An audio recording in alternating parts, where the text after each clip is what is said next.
Hey, this is Robert from Virtual Studio Set, and today I'm going to show you how to use our new Virtual Studio 12 After Effects template. So the first thing is when you download the studio, you'll receive a zip file. What you'll want to do is double-click that zip file, and the first thing you want to do is extract all those files. So you'll hit Extract All Files if you're on Windows. On Mac, you can also extract the files. You will need to extract the files out of the zip file regardless, just so that the project can find all the files that are contained inside of it. After you've unzipped the files, you'll see that you've got a footage folder, a README text, and then 4 project files. These are all After Effects project files. They all work within Adobe After Effects back to CS3. So if you have CS3, CS4, CS5, or CC, then they will work with any of those versions of After Effects, and none of them have any kind of special plugins or anything like that you'll need. You can just use the right out of the box After Effects. So we'll open up the blue version in After Effects CC. When you open it up in CC, it will tell you that it's going to convert to the latest version of After Effects, and so don't be scared by that. You just hit OK button there, and that will update the project kind of to the latest version of Adobe After Effects. And so let me get my screens kind of set up here so you can see what I'm doing. So when you first open up the file, you have a number of compositions that are already opened. And this first composition is all scenes with transitions. And so you can see that this is every angle of the studio. And so if I go right here, you'll see that this is the center angle. Let me go back to the beginning there. The next one is the left angle there, and on and on and on up through here. Each of these little pink areas right here, those are the scene transitions. And so if you want to use that transition in any way, you can place that, and where that arrow is right there, that is where I guess the apex of the transition occurs, where you can place 2 pieces together and it fades and transitions between those 2 different pieces at that point right there. So let me first start by going into the center angle render there. And so you can either double click this layer on your timeline, or you can go to this first composition or second composition right here on that tab. So we've set up this project in a way so that you can change the cameras, change the angles, change the way the cameras zoom in and zoom out on the subjects and the presenters. So there's just a ton of different options. You can use what we've set up, or you can really go in there and change around the cameras, change around the way the animations happen and the speed and that kind of thing. You can really kind of customize this the way you need it to be. And so what you'll see in most of the different angles is a set of cameras. This particular angle has 1, 2, 3, 4 different cameras that you can turn on and off. And basically what you'll do is when you turn on and off a camera, it will activate that camera, and there's some pre-programmed animations, or maybe it's a stationary camera, but it's already kind of set up for you. And so if I turn off this zoom into the left anchor camera, and I turn on the stationary camera, then it's just going to be a stationary shot without any kind of movement in it at all. If I turn off the stationary camera and I turn on the zoom into the left anchor camera, then the camera itself will zoom in to that left anchor, and the other elements of the scene will come in. Same thing if I turn it off and do the view for zoom into the right anchor, then it'll zoom into the right anchor like that. So, and then we also have, this one has a zoom into a 2 shot. So if I turn that on, then it will zoom in and rest on a 2 shot right there. Just like that. And so you can, like I said, you can use the cameras that we pre-set up for you. You can retime the the animations of the cameras. So if you drop down the transform controls for camera zoom into left anchor, you can select and move the keyframes to lengthen the zoom in, or shorten it so it doesn't take quite as long, or any number of things. And you can also go in and adjust the camera, move, pan, tilt, that kind of thing, and just kind of make it your own. The layers below the cameras, all these layers down here, basically make up the rest of the shot in the scene.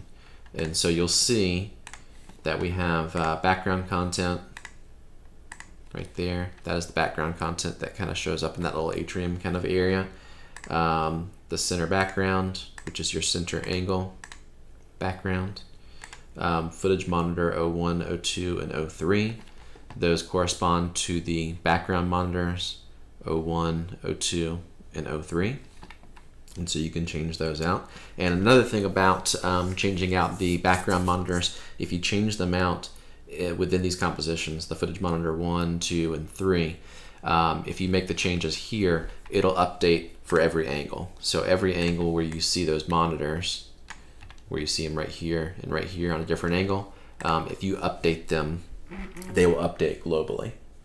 And then above that, those layers, we have monitor layers where you can, those are just the TV screens, the stairs there. And then you also have animated monitors, right animated monitors and left animated monitors. So that is the right animated monitor right there that shows up. And we also have a left animated monitor that works with the zoom in to the right anchor.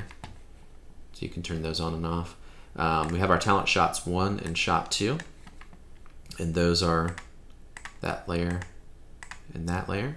And same thing holds true here as well. If you update the talent shot 1 or talent shot 2 composition, then it will update throughout the project. So wherever talent 1, this and we kind of color coded them. So we've got this little red guy right here. If you update him with your own footage, and I'll show you how to do that in just a minute, then he'll update in every angle of the entire set. Next layer up there, we got desk and the desk shadow. We've got reflections of the talent on the table there, railing up above the walkway there. And then we also have these lower thirds. So we have lower third 01, which you can see right there. And if you don't like the look of that one, or you want a different look, we also have lower third 02, which comes in as well, like that. There's a couple more animated monitors that you can use, sideways animated monitors and center animated. And each of those monitors, they can just be repositioned. If they're not working for your scene, you can scale and position them however you need, and then crop only what you need, like that. And so you can see that animates in like that. Okay, and so just a lot of different options. So the next thing I'm going to do is change out the talent shot to an actual green screen shot, and so that's what most people are doing with these types of projects. They're filming a presenter, maybe doing a presentation or a newscast or something like that, and they need to drop their talent in there into the scene. And so the way to do that would be to either come up to your project area up here and go into the footage, monitors, and talent folder.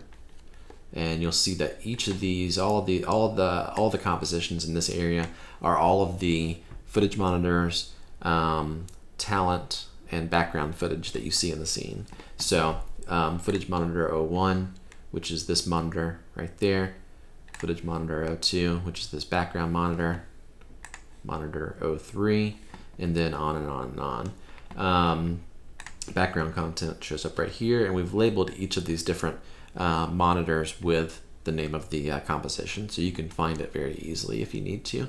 And then we also have talent shot 1 and talent shot 2 compositions as well. And so if you want to replace talent shot 1 with your own person, then you just need to open up this talent shot 1 composition and then replace this person standing here with your own shot. And so I'm going to do that. I'm going to drag in my own person here.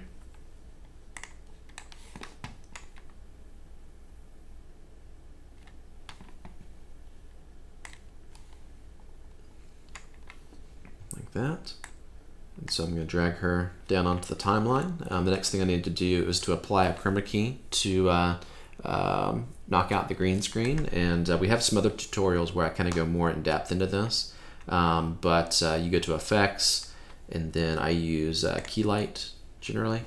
Use the dropper tool to select the green, and then make some adjustments to get it good and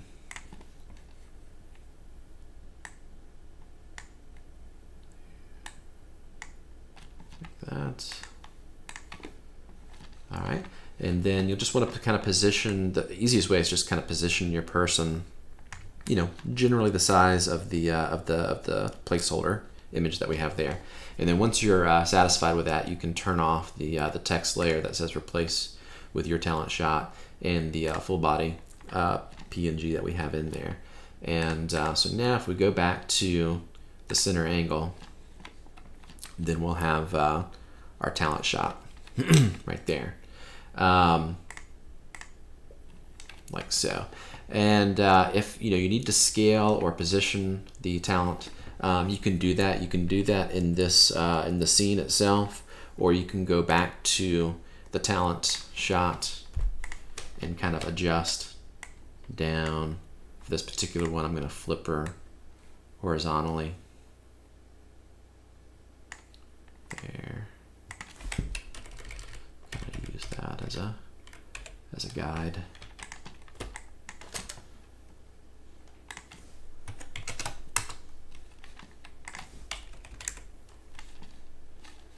Generally, if you use our person as a bit of a guide, you can kind of scale the person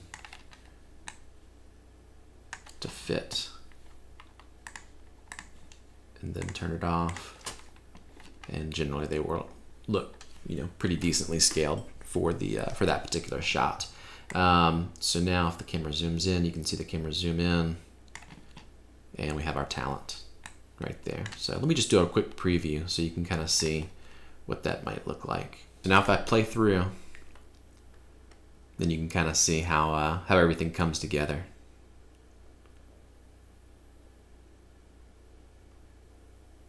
Just like that.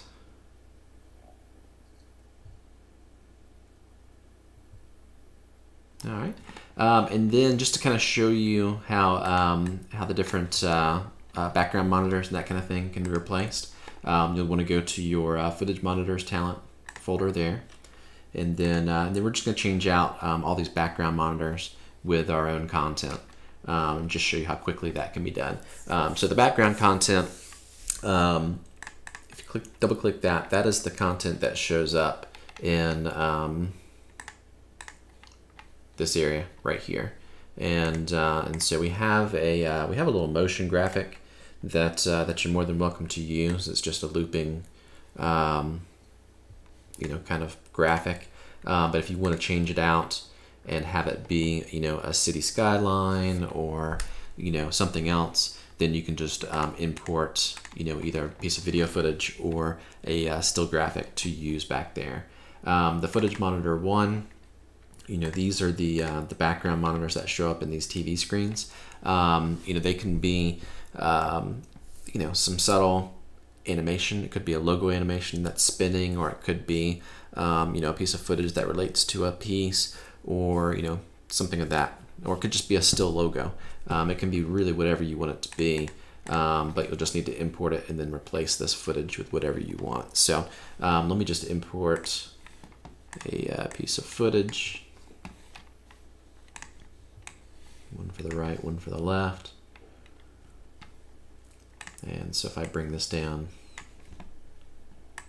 right there, I'm going to scale my footage up. Apparently that's 720p piece of footage. And then I'll go to monitor 2, replace that.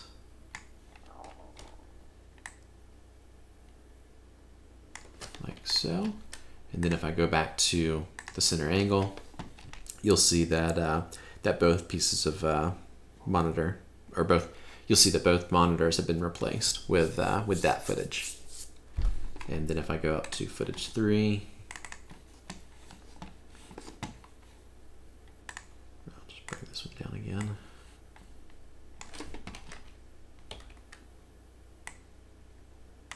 Like that. And you can see it shows up just like that. And then the other piece of footage that we have in this scene is the animated monitor. And so if we go to the footage folder again, and then we have animated monitor content. Same as the title right there. And then we'll replace it. Import some new footage for that.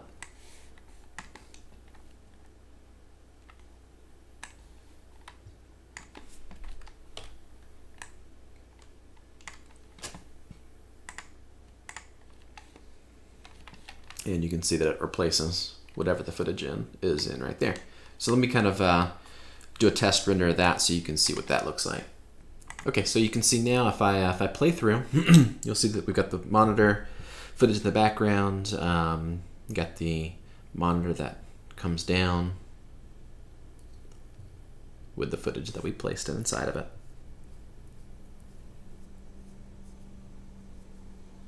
Okay, so the next portion that most people edit is the lower thirds area. So you've got your text and information and that kind of thing. And so a lot of times people want to update that to whatever they want it to be. And you do that in the Edit Lower Thirds folder there. And so you can, if you click that down, you can see there's an Edit Lower Third 1, Edit Lower Third 2. Currently we have, let's see, which one is this? Lower Third 2 active. So I'll go in there and you'll drop down there and you'll see a composition for each portion of the logo or the lower third that you can update. And so we have Edit Lower Third Logo, Edit Lower Third to Text, Edit the ticker text, which is this little text down here, and then the actual lower third itself. And so if we go into Edit Lower Third Logo, that's where we have the little spinning globe. But if you wanted to replace it with your own logo or place your logo on top of the spinning globe or something like that, you could do that there, and then it would show up in this area right there. The lower third text right there. If you look at that, then you can go in and change the text however you want. You can change this text. You can also turn text on and off. So if there's a segment or a element of the lower third that you really just would rather not have, you can just hide it with the eyeball for that layer to turn it on and off. The news ticker text, same thing. Just double click the Edit News Ticker Text composition, go in, edit this text as you need, and then it will update right there, just like that. And same thing for the lower third. You've got a composition for editing the logo and editing the text on that composition as well.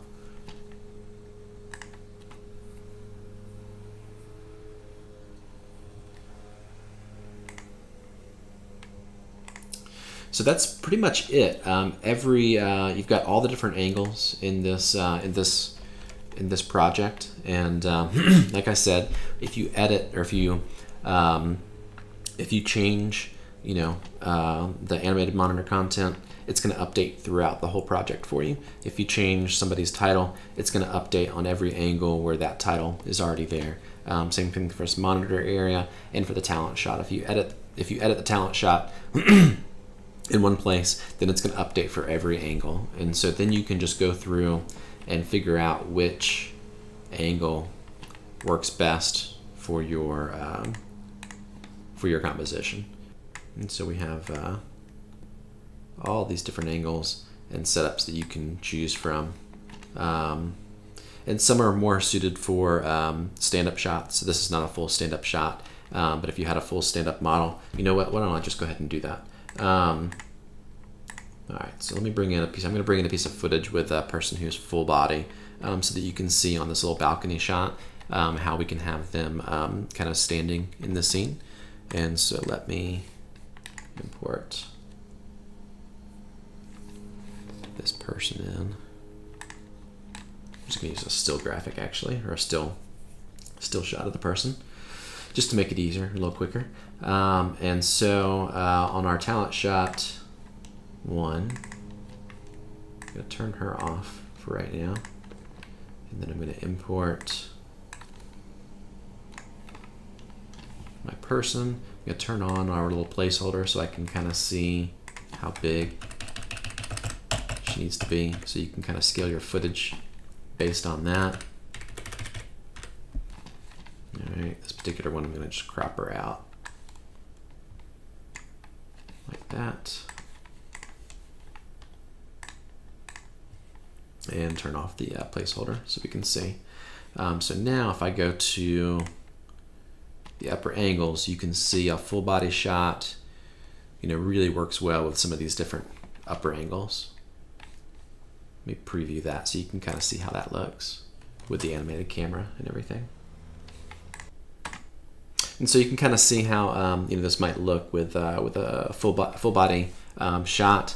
You kind of go in. This might not be this piece of footage probably wouldn't be the best to put here. Maybe a motion graphic or a logo, or something that's got a little bit of subtle animation might work a little better, or the title of the segment, and then you could put some information here, or you could just take out this monitor, this animated monitor completely, and just have it be this footage that shows up kind of behind the person who's talking and that kind of thing.